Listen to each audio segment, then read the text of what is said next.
Chapter 10, Israel, Part 1, the Kibbutz. Tel Aviv, Ayelet HaShachar, the Kibbutz. January 12th through February 27, 1971. Rome to Tel Aviv is 3 hours and 20 minutes by air. I disembark after a smooth landing. The flight here was delayed till 2:30 in the morning in Rome for some unknown security reasons. It's 7 in the morning local time in Israel. I hitch a ride from the airport to the outskirts of Tel Aviv, where I locate a youth hostel for the night. It's raining everywhere I go. I can't escape the cold, wintry, rainy weather. It feels great to have such cheap accommodations available. Sometimes I take these hostels for granted, when in fact the entire hostelry system has been and continues to be a game-changing lifesaver for me. I wouldn't be on this wandering journey without them. A long, hot shower feels so great. My red mop of corkscrews are going back in abundance on my head. I feel so refreshed, ready to kibbutz. A new day dawns to bring its unexpected possibilities to man. I've met guys from Germany, England, Montreal, Italy, New York, Texas, and Belgium. It's good for me to be traveling alone now and not tied to the needs of another person. I can fill the void of an inescapable solitude that fills the emptiness of my brain with incessant thought. I've got to meditate more often, slow the wheels from churning. I head to the kibbutz office to receive my assignment for the rest of the winter through February. Anyway, I meet a fellow American at the kibbutz office named Jim Capper. Jim and I both get assigned to the same place, Ayelet HaShachar. Jim and I leave the office together and head over to the American Express office. We meet some hippie freaks talking about visiting Jaffa. Jaffa is the beginning part of ancient Tel Aviv, says Jim. Let's hop on the bus and check it out, I say. I'm with you, man. My hippie freak friends and I get on the bus and head out to the ruins of the old city. We went far out to a rebuilt section of the old city, an artist colony, very bohemian. We all get off the bus and walk up and down the streets. I want some plain bread. I'm very hungry, but I can't find a bakery in these parts to get some bread. I walk up a side street, still searching for a bakery, when I discover I've lost myself from my little group. I continue walking until I come upon the sea. The rain has let up just a bit, but it begins again. A flash erupts from lightning out at sea. I head back the way I came and meet up with my group of people back on the bus. We ride back into Tel Aviv. Disembarking at the hostel, I continue walking till I find a bakery. I order a cream puff and a nice hot roll. Delicious. I continue walking the Tel Aviv market area, very cosmopolitan, also very Jewish. I'm soaking in as much of the city life hustle and bustle as I can, because I will soon be at the slow-paced rural life with fewer people. In the morning I pack up and leave the hostel in Tel Aviv to begin my new adventure. I board a bus with Jim, my fellow volunteer kibbutznik, heading to Ayelet HaShachar. A ride in a clean Israeli coach, stopping along the way to drop off and pick up riders, is uneventful and takes a few hours with mostly country scenery. As we arrive at the kibbutz location, I quickly survey the commune-like farm life from the bus window. I'm getting good vibes from this place. I'm assigned to a room with 2 other Americans, Jim, who came with me to the kibbutz, and Dave. It feels like camp when I was a young kid. This should be fun. The welcoming birds are chirping. It's beautiful, idyllic, as I look out the window at the green rolling hills. It's still really wet outdoors, so I'm going to work on getting settled into my space. Tomorrow I'll take a grand tour and really see what a kibbutz is all about. Traveling by bus and constantly moving around has made my body weary. I need some recuperation. After a nice meal, I'm going to sleep and get rested up for what is to come. The kibbutz location is in Upper Galilee, Israel, near the Lebanese and Syrian border in an area of strong dispute. The people are really nice here. The arts are essential, with an abundance of artist workshops dotted through the village-like communal farm. Music of all types rings out everywhere I go. They gave me, like all volunteers, boots, pants, shirts, a coat, tea, bread, sugar, cookies, and other provisions from the kibbutz store. I feel very welcome here. My first day on the job and my assignment is to work in the kitchen, cutting the necks and wings off chickens and cleaning up. Yuck. Tomorrow, hopefully, I'll be assigned to do something else. The meals are really grand here. Healthy choices to fit my expanding palate and beltline. I should regain the weight I lost roughing it across North Africa. A wonderful baker has fresh, hot bread ready at meal times every day, plus hot cocoa and cookies before a good night's sleep. Then it's 6 in the morning, and I must get up for a new workday. But I do enjoy it here. I'm still in a state of stunned bewilderment over this place. It's all good. I saw the musical Hair at the kibbutz's guest house motel last night. It was strange observing the play, which I have seen and am quite familiar with, through the lens of the Hebrew language. This play is a radical cultural icon with much nudity. The Israelis did not seem to dig the play. The nudity is too shocking for them. Some of the Americans and European tourists enjoyed the play, as well as the few hippie freaks like me. After the play, one of the cast members offered me a free finger of hashish from Lebanon. Wow, it's very pleasant hash, not too strong, really mellow, a very good, positive high. I'm located in the far northern part of Israel, near the closed border with Lebanon. The hash makes its way across the border anyhow. The Hair cast member tells me the supply is abundant around here if I just ask around. It's packaged as long, narrow strips or fingers. I've been here a week now, and sometimes time drags along as I repeat my daily routine. The social scene here hasn't clicked with me yet. I observe much, trying to get a handle on how things are. I've discovered basically that the kibbutzniks, the regulars, have little to do with the volunteers who come and go like me. They like their distance, cordial but not friendly, so that the limits of the realistic social opportunities are in my way, especially with women. It's Sunday, and I'm getting away from the kibbutz for the day. I catch an easy ride hitchhiking. Way up in the hills, I have a fantastic view of the Sea of Galilee from the ancient mystical city of Sfat. The city is not much as far as commercialism goes. It's surrounded by rolling green hills. Its main claim to fame is as a spiritual center. I wander through the center of town till I find what I came for here, a fantastic view of the Sea of Galilee. And here it is, a look down from the mountain hills to the sea, which is really a lake and not so large either. It's also known as Lake Kinneret. The mystic in me is provoked from dormancy to awareness. The surge of energy interconnects me as one with the chained link of humanity throughout history. I am at one with the divine source of all. I'm on Mount Hermon with a truck full of volunteers from the kibbutz. This is the place where Jesus Christ rose to heaven after his resurrection, or the story goes. The tension is palpable here, to the point you can cut it with a knife. The Israeli military presence is heavy in this area that juts into Lebanon. We descend back down the mountain and drive back to the kibbutz. After a while, I walk a few miles alone to the Jordan River.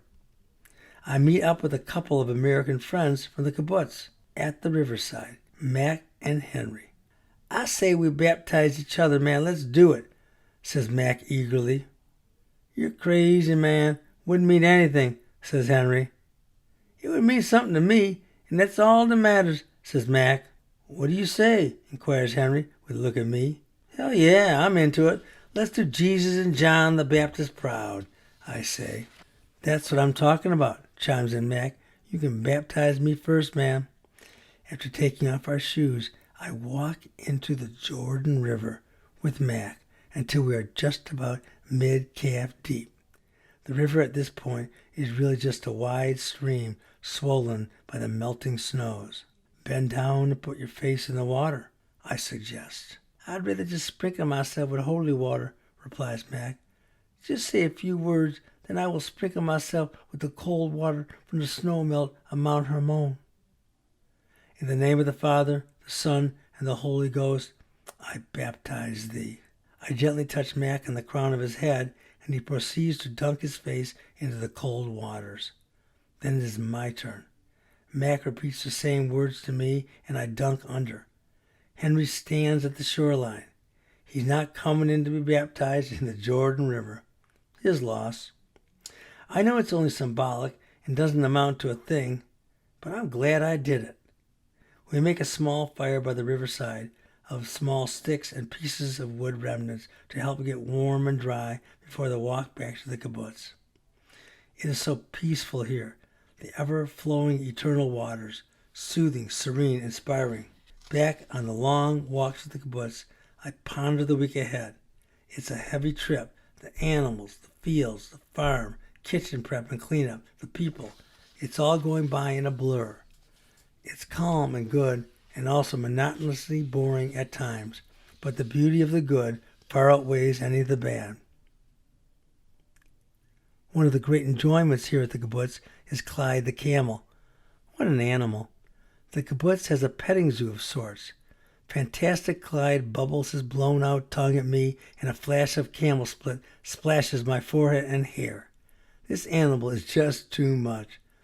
I'm told the Israelis do not normally keep camels.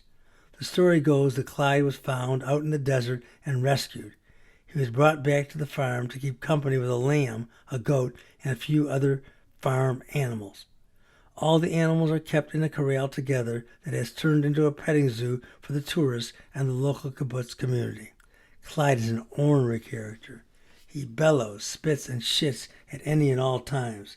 He's also quite funny, especially when one of us lame brains dares to take a ride and sit on Clyde's hump for a walkabout. If Clyde doesn't want you on his back, you are not going to stay there. Clyde can get wild and feisty, nearly out of control at times. He scares the crap out of everybody as we take cover and run when he starts charging around. I play basketball after work almost every day on a great outdoor court. The Israelis are apparently really into this American game. Several of the Americans join in with me. We run around and shoot, working up a good sweat. It's helping to keep me in shape. The days fly past as the calendar nears the end of January. I'm passing time with the routine of my daily schedule.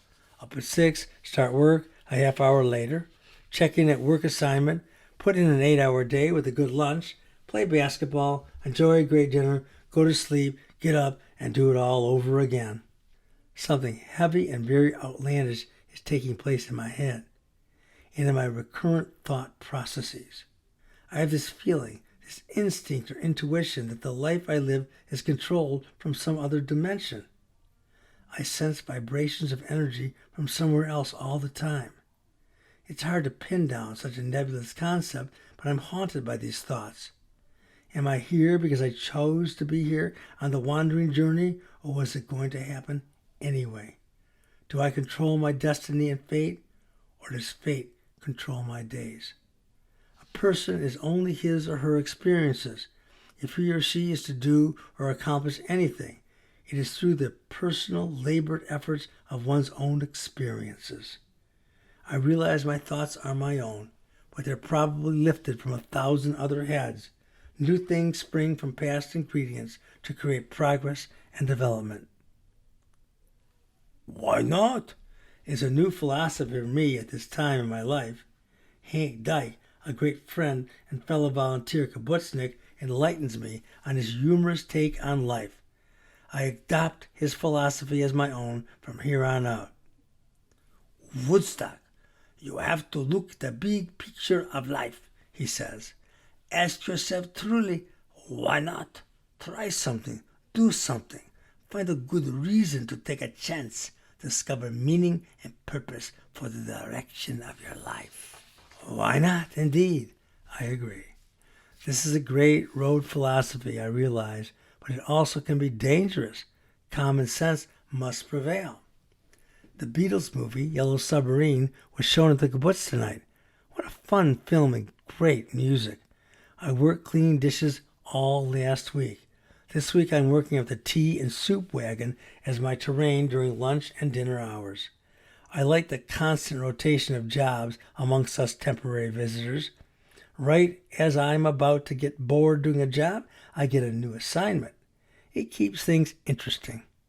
I am interviewed by the Kibbutz newspaper. The reporter keeps asking questions about where I came from, what am I doing in my travels, where do I go from here. He also asked me questions about religion, atonement, the Talmud, the state of Israel and politics, but I declined to offer up anything on those topics. A local female artist sits nearby and draws, sketching a caricature cartoon of me while I am interviewed. She does a pretty good drawing of me, although some of the gang say I look like a Chinese character, such as Confucius. In the drawing, I'm in my jalaba, with my long, stringy hair jutting out everywhere, together with my long, stringy goatee facial hair. I'm looking like the Chinese bard. My roommates, Jim Kemper from Los Angeles and David Ellis, a New York Jew, and I plan on visiting Nazareth. I'm going to leave the kibbutz tomorrow to get away for 2 solid days by myself. Today, I get to spend the day in the grapefruit orchard, picking crates of grapefruit carefully off the thorny branches. The sun is shining and the day is beautiful. I'm reading the Lord of the Rings trilogy by Tolkien, and it has been captivating for me. I read after dinner and just before bed.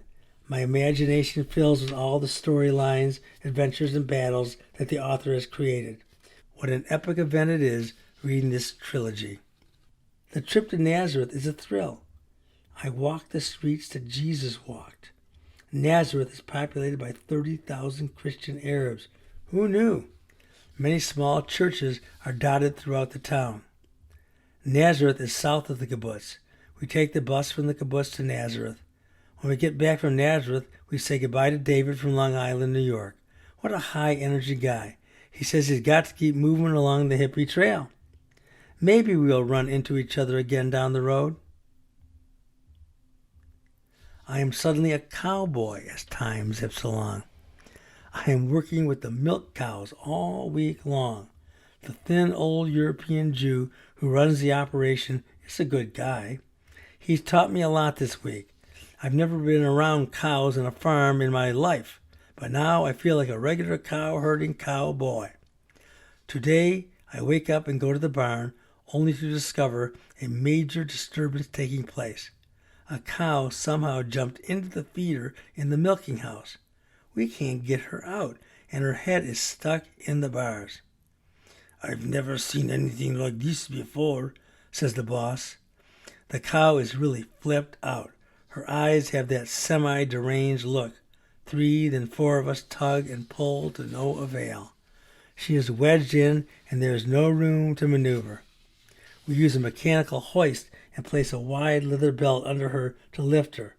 It takes over an hour to set it all up while the crazy cow bellows and her cohorts snort loudly with her. It is like a cow symphony. Finally, the hoist nudges her a bit.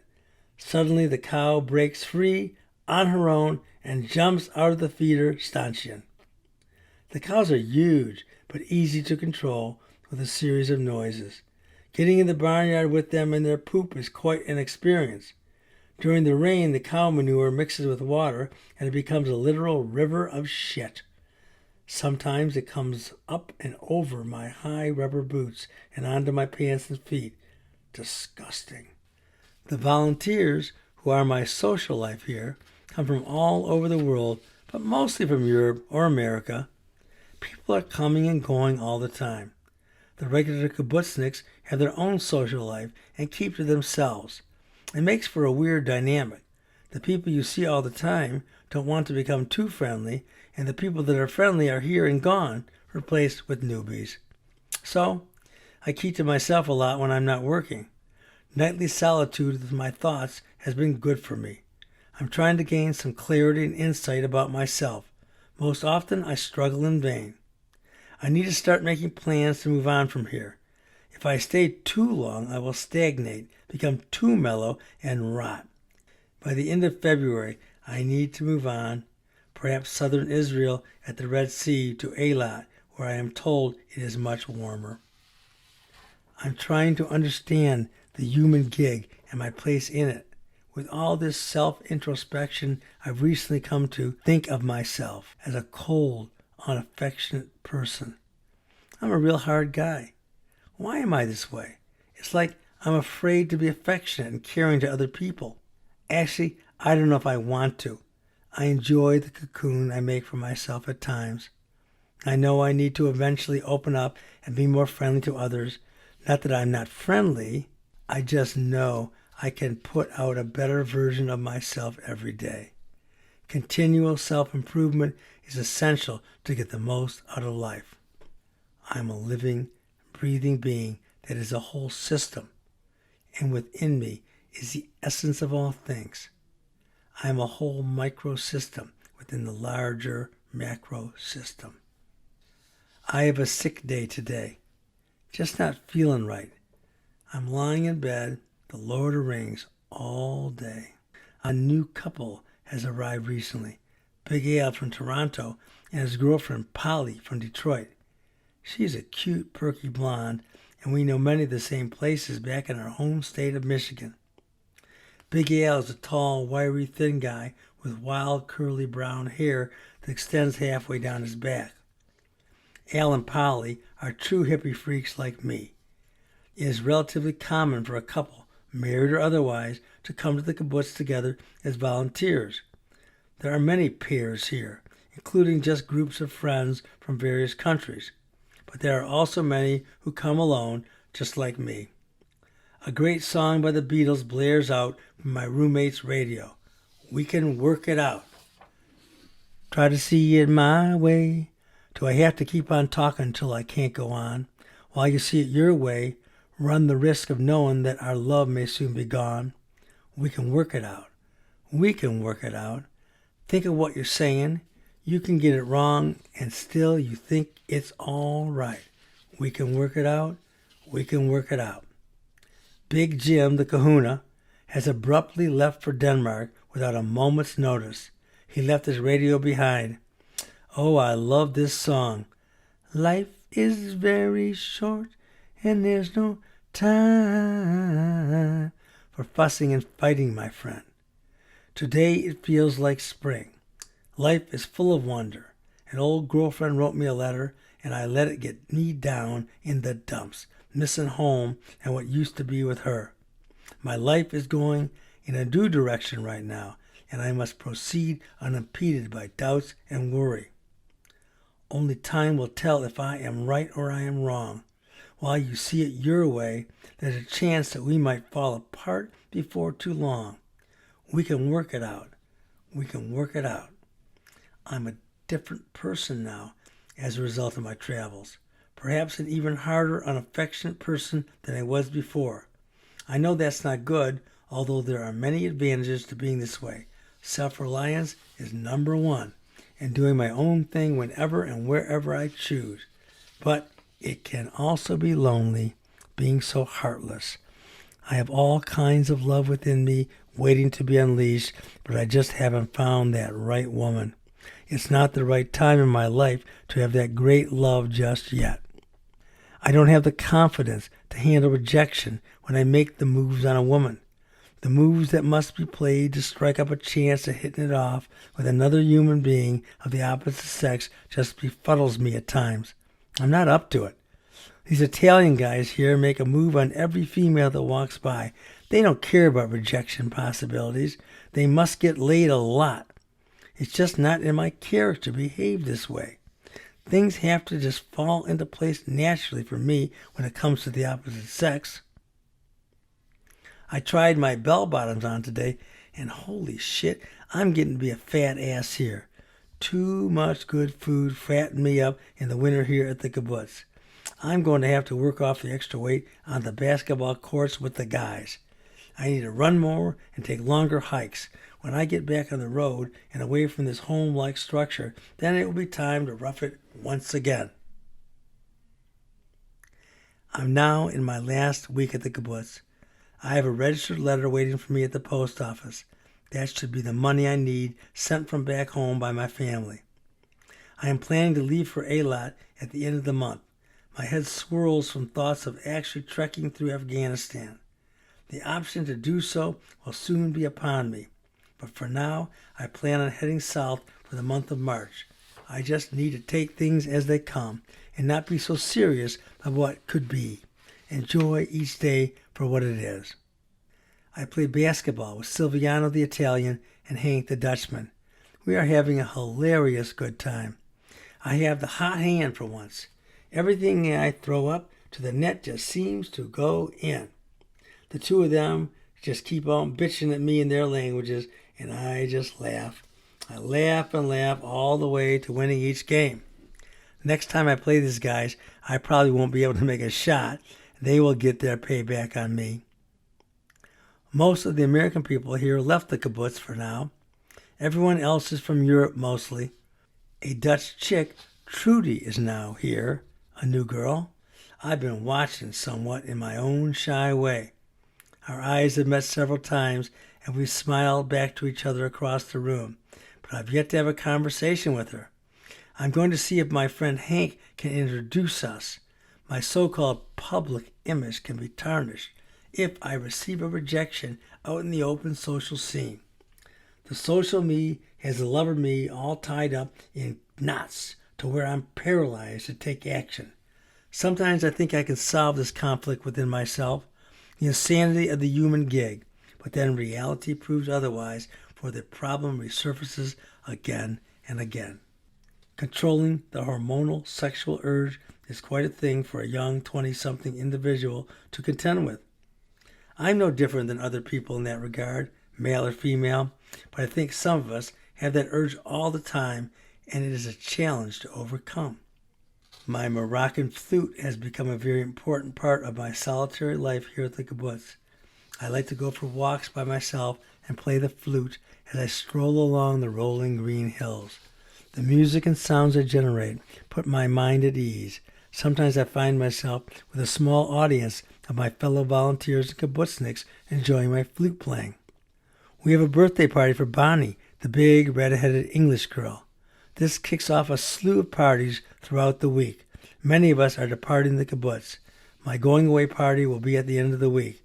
I'm looking forward to the adventure on the road again. Today, I'm finishing up the building of a chicken house that I've been working on with the crew all week. The last of the nails and tacks for the roof and the walls of wood panels are put in place, just in time for the delivery truck. We received 25,000 baby chickens. It's a fantastic trip to walk amongst armies of yellow fluff squawking everywhere they go as they sweep throughout the chicken house, filling up every empty space. It's sort of a bummer to know that each will be a nice meal for someone in a matter of months. Such is the food chain of life. I'm now living with Hank, the Dutch boy. So many people have been departing that we are the only ones left who know each other. I really enjoy hanging with Hank. He's a fine fellow with a fine sense of humor. He has a fun habit of pointing out humorous circumstances by saying, "Look at the picture." He frames the situation to find humor in just about anything. Hank and I go to Chatzor, an historical site just across the highway from the kibbutz. We walk through a fantastic tunnel that leads to the water source of the temple in one of the cities from the 10th century BC. It is great climbing through the ruins and observing the progress of the archaeological dig. Hank and I arrive back at the kibbutz and decide to play around with Clyde the camel. Hank gets on first, and I lead Clyde around the stable with a rope around his neck. The animal cooperates and seems fine. Then Hank gets off, and I, in turn, hoist myself up on Clyde's hump. Then Hank starts hissing, and Clyde goes nuts. The camel takes off running around the pen, and I hold on for dear life. I think I'm going to fall off the animal and be trampled to death. Clyde heads straight for the iron fence, and I think he won't stop as I prepare myself for the collision, but he stops abruptly. Hank is laughing his ass off. Then he starts hissing again, and Clyde turns around, rampaging the other way, with me still holding on as tight as I can to his hump. Then Clyde starts bucking, and I somehow manage to slide off easily and make it out of harm's way. Hank meets the expressions of horror on my face with extreme delight as he laughs till his belly hurts. I eventually see the humor myself and laugh along with him. "Look at the picture," bellows Hank. "You had the look of fright on your face and body. It was priceless. So funny, man." "You would not have thought it was so funny if I had done that to you," I say. "Why'd you hiss like that? It really got him riled up." "I learned about hissing as a camel call from a camel driver I met. An assortment of inflections and octaves of hissing mean different things to the camels." "So what did your hissing mean to him?" "I don't know. I just know that the sound the camel driver used to get the camels moving along was the hiss. I didn't think he would act like that, though," laughs Hank. "Joke's on me for sure," I say. "You got me there, man." "Look at the picture, Woodstock. Humor is everywhere." Things are moving fast around here as I'm in my final days at the kibbutz. Last night we had a going-away party for Lisa, a Maryland student, and Donna, an Australian nurse. It was truly one of the finest good-time gigs I've been to. We drank and smoked and danced and laughed throughout the evening. So many times I found myself laughing uncontrollably. I met this red-haired and bearded New York Jew named Bernie who just arrived here with his wife Eunice. This guy was a trip with some of his stories. Funny thing is, I can't recall anything he said, except at the time I remember much of what he said to be very funny. Maybe I just had too much to drink and the hash was otherworldly. The people here are suddenly great to me, and I bemoan the fact that I'm departing. I guess that's to be expected upon leaving, isn't it? I just finished my last work assignment here in the chicken house sweeping. Now I am free from any obligations here at the kibbutz, with excitement tempered by uncertainty. I am prepared for the road and what will come. I feel very strong mentally and physically to meet the new challenges I will face. This place has revitalized me. I've been away from home for 5 solid months now. Tonight is my going-away party. I've already shared in many nice goodbyes, and there are still more to come. This place has served as my home for quite a while. Tomorrow morning after breakfast, I will say farewell to Ayelet HaShachar. What a great social experience this has been. I will cherish these times my whole life long. Tomorrow, I move out toward my final destination of the holy city in the Holy Land, Jerusalem. Tonight, I bask in the last moments of my communal experience. The night is filled with the rumble of thunder and the flash of lightning, but no rain, as the wind rushes through the trees. I've heard it said that the sound of the wind in this area at this time of year is like no other wind on earth. It lasts for 50 days. I take a walk outdoors down to a little flowing stream, maybe 1,000 feet from the corrals where Clyde the camel stays. Across the creek, I see a familiar face. It's Trudy, the Dutch girl. I make my way across the water. "Hello, how are you? Trudy, right?" I extend a hand of greeting. "Yes, and you're Woodstock?" she inquires. "Yeah, I go by that name, or Steve." "What are you up to tonight?" "It's my last night, and I have a party that will be starting soon. You coming? It's in my room. People are already gathering. I just thought I'd take a last early evening walk at the kibbutz. I'm leaving in the morning." Trudy walks over to me and puts her arms around my neck, and we start making out, just like that. Within moments, things become more intense as I feel up and down her luscious body. We look around for a secluded spot behind some bushes. Soon we are free of our clothes and rolling around naked on the ground. Our lips lock with tongues swirling around, bosoms, butt, naked flesh bursting with excitement. Wow! Trudy and I make love at dusk outdoors behind a bush beside the stream. Just as we are finishing up our grand activities in private, we are caught with our pants off. A bright light shines on our faces. "Look at this picture," laughs Hank. "I see you two have finally met." Embarrassed, Trudy and I put our clothes on. Hank proceeds to roll on the ground, holding his stomach, laughing so hard. The two of us soon join in with our own healthy snickers from being caught in the act, and by, of all people, Hank. Life is a trip. The three of us compose ourselves and join arm in arm with Trudy in the middle as we attend my going-away party on my last night at the kibbutz.